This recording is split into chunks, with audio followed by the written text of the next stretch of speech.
Assalomu alaykum, hurmatli obunachilarimiz. Shu videoga iltimos qilaman, e'tiborli bo'laylik. Bir sabab bir akamizga katta yordam bo'ladi, savob bo'ladi. Shu videoni agar imkoni borlar yordam qilsin, imkoni yo'qlar bitta like bosib, kommentariyaga o'z fikrlarini bildirib, podelitsiya qilib qo'yinglar telegramlarga. Asosan telegramlar gruppalarga tarqatib qo'yinglar. Hamma ishlariga omad. Hammaga rahmat. Hurmatli obunachilarimiz, hamma sog' salomatmi, omonmi, tinchmi, sog'misizlar? Bugungi bir savob uchun, yaxshilik uchun bir video chiqarmoqchi bo'ldim. To'g'ri tushunasizlar.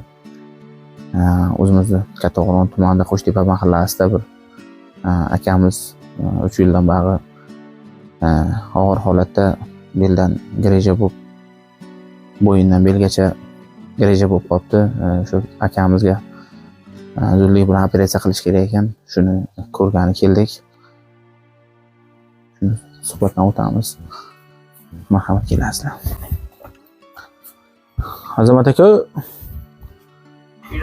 Assalomu alaykum. Sog' salomat. Ishlar o'zingiz zo'rmi? O'tiringlar. Ha, qimirlamang aka, mayli. Bezovta bo'lmang. O'tiraman. Mana shu yerda o'tiramiz, xo'p. Xo'p.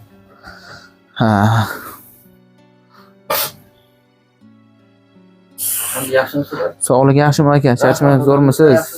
Kecha Instagramdan chiqqan ekan aka, eshitib qoldim. Shunga shu tarafga xizmat bilan o'tdim. Bir kirib ketay dedim.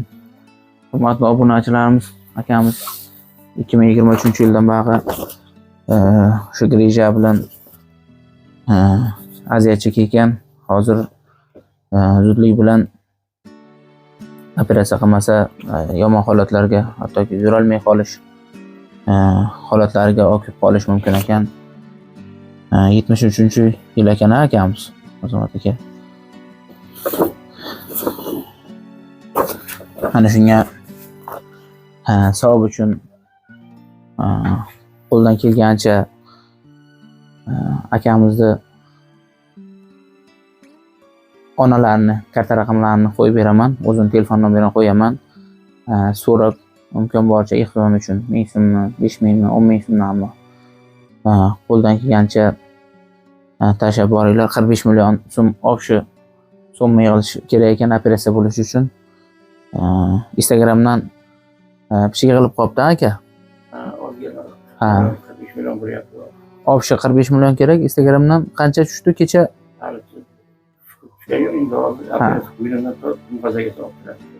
Bo'yindan do'mg'izagacha operatsiya qilish kerak ekan. Hozir yurishlarida umuman imkoni yo'q-da. Yuraman-da, oyoq qaltirga Instagramdan kecha oldin kunlari shu yerdagi tumanimizda ukalarimiz chiqargan. 10 millionga yaqin pul tushibdi. O'sha 45 million pul to'lalash kerak ekan. Hozir sharoitlari juda nima deydi, boyagi yigit ishga bormagandan keyin onangiz bilan turasiz, aka? 75 shekilli onamiz. 75 ga olib kelgan onasi bilan endi oilada ishchi sharoiti yo'q. 3 yildan beri yotoqda qolib ketgan akamiz. Imkoni borlar qo'ldan kelgancha Alloh yo'lida yaxshilik. Allohim aka kuch-quvvat bersin.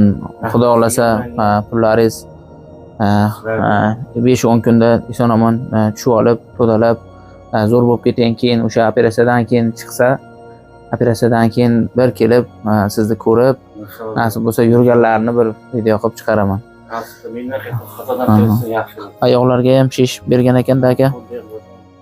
Qo'lga ham bunday shish beryapti. Yaqinroq keling. Qo'llarda ham shunaqa, oyoqda ham shunaqa shish.